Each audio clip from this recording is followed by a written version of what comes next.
ఇది అంతకుముందు HMD project sold out అయిపోయింది.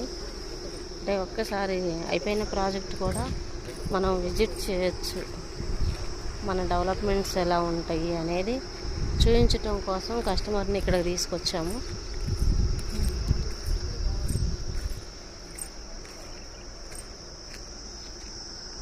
ఎనీ ప్రాజెక్టు తీసుకుంటే ఇట్లా ఊరు కానుకునే ఉంటుంది.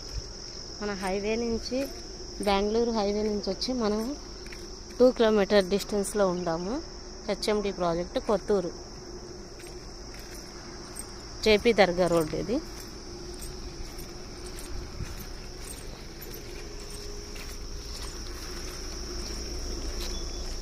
ఏమంట